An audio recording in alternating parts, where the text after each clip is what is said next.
Hello friends, welcome to Eduflux. আজি আমি লৈ আহিছো টাইম স্পিড ডিসটেন্স অংকটা ঠিক আছে ইয়াত লেটস বিজু পঢ়া কি লেখা আছে two train are 300 metre apart both trains are running in opposite direction এই শব্দটো এই ওয়ার্ডটো বহুত important with a speed of 60 km/h and 40 km/h কিমান সময় after how much time will they meet ঠিক আছে এতিয়া তোমালোকে এটা সদায় মন ৰাখিবা যুগ যুগ ট্ৰেইনৰ কাহিনী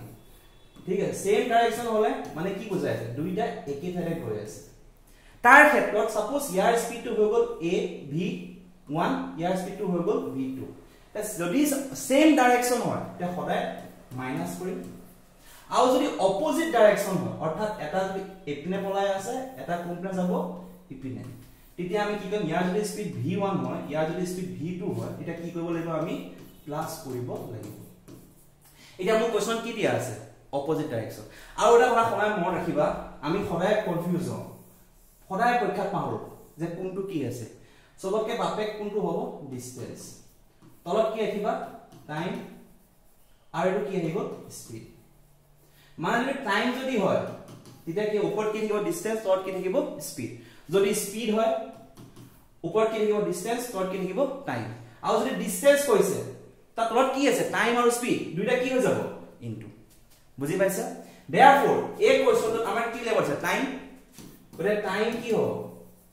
ইকুৱেল টু ওপৰ কি আছে ডিসটেন্স ডিসটেন্স কিমান দিয়া আছে 300 মিটাৰ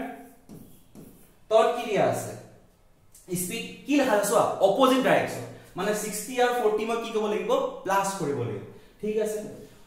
60 আৰু 40 মই কি কৰিলো প্লাস ও কাহিনীটা আছে ইয়াত চোন কি লেখা আছে ইউনিটটো মিটাৰ লেখা আছে আৰু ইয়াত মোৰ কিহত দিয়া আছে kilometre per hour kilometre per hour तो टेंशन नहीं लेने का किलोमीटर पर आवर होने से की कब लेबो আমি পৰুকা কি আহিছে কোৱাচোন তুমি কি কব লাগিব 18/5 ৰ লগত ইনটু কৰিব হৈছে তো আলটিমেটলি কিমান পাই গলো 300 ডিভাইডেড বাই 100 ইনটু 18/5 এ শূন্য কাট খাই গল 5 টো কত গুচি গল ওপৰত 18 to what is it? 3 1 3 6 ultimately come by 5/6 hour as a hour to convert to a mon ase tomorrow minute or te ki go bole 60 log into go bole kati dila kyan pala 50 minutes